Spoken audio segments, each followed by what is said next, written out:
महाराष्ट्र में मुख्यमंत्री के नाम को लेकर बरकरार सस्पेंस के बीच खबर है कि देवेंद्र फडणवीस ने कार्यवाहक मुख्यमंत्री एकनाथ शिंदे से फोन पर बात की है। ऐसे में अटकलें हैं कि दोनों के बीच क्या बातचीत हुई। बताया जा रहा है कि फडणवीस ने शिंदे की तबीयत के बारे में पूछा और उनका हालचाल जाना। कार्यवाहक मुख्यमंत्री एकनाथ शिंदे इस वक्त अपने पैतृक गांव सतारा में हैं। आज शाम तक उनके मुंबई आने की संभावना है। बताया जा रहा है कि शिंदे मंत्री पद में वित्त और गृह मंत्रालय मांग रहे हैं। पिछली सरकार में गृह और वित्त दोनों मंत्रालय उप मुख्यमंत्री के पास थे। महाराष्ट्र में भले ही मुख्यमंत्री फेस तय न हुआ हो, लेकिन शपथ ग्रहण की तारीख और स्थान तय बताए जा रहे हैं। कहा जा रहा है कि 5 दिसंबर को मुंबई के आजाद मैदान में दोपहर 1 बजे महाराष्ट्र के मुख्यमंत्री का शपथ ग्रहण होगा। नरेंद्र मोदी जी के नेतृत्व में महाराष्ट्र में महायुति को ऐतिहासिक विजय मिला है।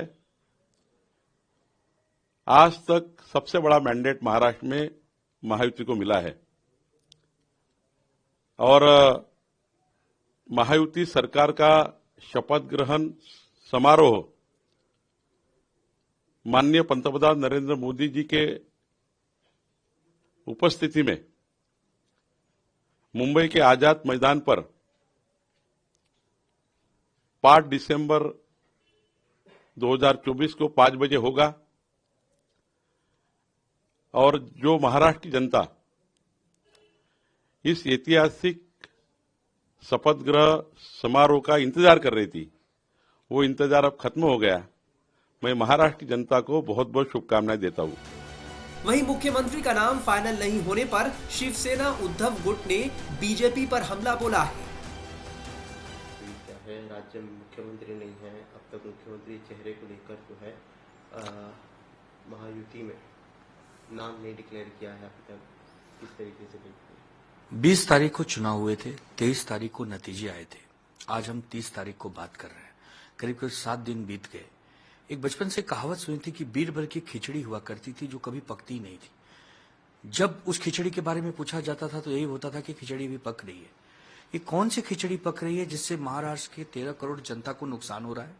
आज राज्य में कोई सुशासन नाम की चीज नहीं है, कोई सरकार नहीं है, पूर्ण बहुमत मिला है आपको। क्या करना चाहते हैं आप? किसको मुख्यमंत्री बनाना चाहते हैं? मुख्यमंत्री महान नहीं होता, महान जनता होती है। आपको लगता है कि आपके पास मुख्यमंत्री बनाने के योग्य विधायक चुनकर नहीं आए हैं तो आप बताइए। लेकिन अगर योग्य विधायक चुनकर आए हैं, 132 अकेले बीजेपी के पास हैं, 41 अजीत दादा के पास हैं, 57 एकनाथ शिंदे के पास, फिर भी क्या रस्साकसी है? क्यों मुख्यमंत्री डिक्लेयर नहीं हो रहा? क्यों राज्य में पूर्ण शासन काम नहीं कर रहा? लोगों की सुख सुविधाओं का ख्याल कब रखा जाएगा? आज 7 दिन हो गए। अगर एक पूर्ण बहुमत की सरकार के पास मुख्यमंत्री तो छोड़िए, किस दिन कौन बनेगा ये अभी तक निर्णय नहीं है।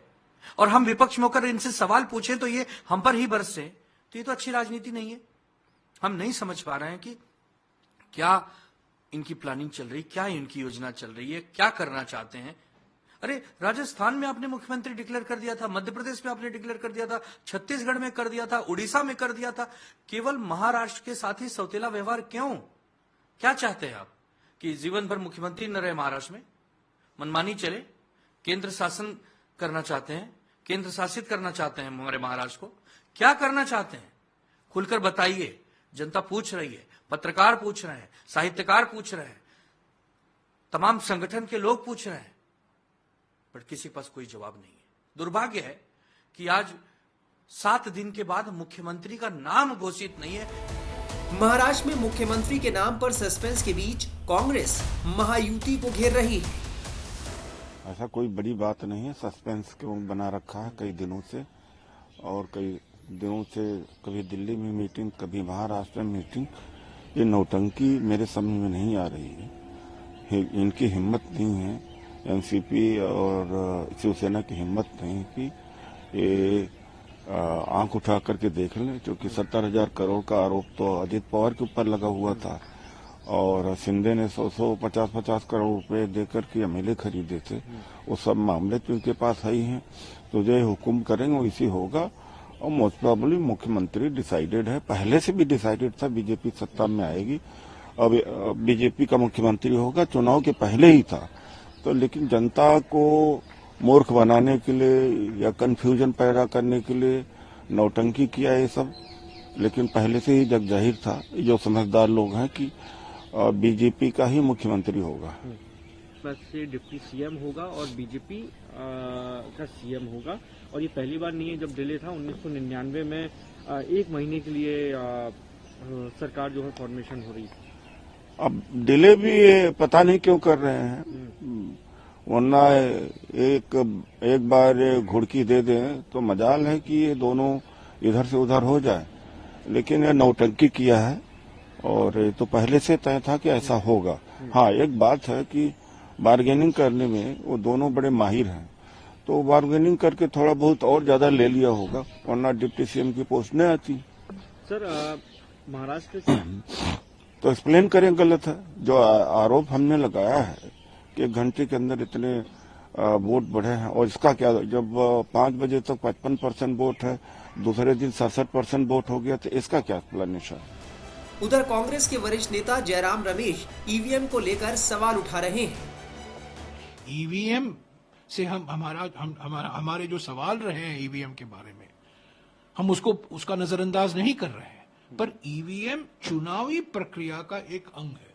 और हम देख रहे हैं महाराष्ट्र में पूरे तरीके से इस चुनावी प्रक्रिया गड़बड़ हो गई है, इसमें गड़बड़ी की गई है और लक्षित मैनिपुलेशन, टारगेटेड मैनिपुलेशन हुआ है। और जैसा कि मैंने पहले कहा, मैं फिर से कहूंगा, झारखंड आप जीतो, ठीक है, जम्मू और कश्मीर आप जीतो, ठीक है, पर महाराष्ट्र हमें जीतना है किसी वक्त, और महाराष्ट्र जीतेंगे। आप यहां वहां आप जीतते रहो, ठीक है। तो क्यों हम इसलिए ये सवाल नहीं उठा रहे हैं क्योंकि हम हारे हैं महाराष्ट्र। ये बिल्कुल असंभव है, ये नतीजा बिल्कुल असंभव है और इसको कोई समझ नहीं सकता। 1-2 कारण यहां वहां लोग लिखते रहते हैं, ये चुनाव के नतीजे के बाद इनको ज्ञान आता है। चुनाव के नतीजे के पहले ये ज्ञान नहीं था। सब लोग ज्ञानी बन गए चुनाव के नतीजे के बाद कि बीजेपी को इसलिए इतनी भारी बहुमत आई, स्ट्राइक रेट 90%, 95%, ये कभी हुआ है? अद्भुत है, चौंका देने वाली। तो इसलिए हमने चुनावी प्रक्रिया पर, ये कोई व्यक्तिगत आरोप हम नहीं लगा रहे, चुनावी प्रक्रिया पर हमने सवाल उठाया है और ये हमारे लोकतंत्र के लिए बड़ा खतरनाक है। कहा है महाराष्ट्र के अंदर जो दावे किए जा रहे हैं कि एंड में नंबर्स बढ़ा दिए गए, वोटिंग परसेंटेज बढ़ा दी गई, ये सभी दावे जो है फेक है। नहीं, ठीक है, कल बैठक होगी ना, कल बैठ रहे हमारे नेता जा रहे हैं, वो बात होगी, उस पर बहस होनी चाहिए। वीवीपैट को लेकर हमने, इंडिया गठबंधन के पार्टियों ने दिसंबर 2023 को एक रेजोल्यूशन, एक प्रस्ताव पारित किया था कि 100% वीवीपैट होना चाहिए। उसके पहले मई 2023 से लेकर मैंने खुद चुनाव आयोग से 4-5 बार समय मांगा है इंडिया पार्टी के एक प्रतिनिधि मंडल को, ताकि चुनाव आयोग से मिले और इस वीवीपैट के मुद्दे पर अपनी मांग उनके सामने रखे। मुझे अफसोस के साथ कहना पड़ता है कि हम चुनाव आयोग से तो मिलते रहते हैं चुनावी नतीजे के संदर्भ में, पर आज भी चुनाव आयोग ने इंडिया पार्टी के प्रतिनिधि मंडल को समय नहीं दिया है इस 100% वीवीपैट मुद्दों पर। वहीं महाराष्ट्र सरकार के गठन और कार्यवाहक मुख्यमंत्री शिंदे के अगले कदम पर सभी की निगाहें टिकी। एकनाथ शिंदे शुक्रवार को अचानक अपने गांव पहुंच गए थे। शिंदे के सतारा जाने की वजह से महाराष्ट्र में एनडीए की प्रस्तावित बैठक रद्द हो गई थी। वहीं महायुति की ये बैठक आज देर रात मुंबई या कल यानी सोमवार को दिल्ली में हो सकती है। इसमें विभागों को लेकर चर्चा हो सकती है। सबसे बड़ा सवाल ये बना हुआ है कि फडणवीस और शिंदे में से महाराष्ट्र का नया मुख्यमंत्री कौन होगा, या बीजेपी की तरफ से कोई बड़ा सरप्राइज आने वाला है।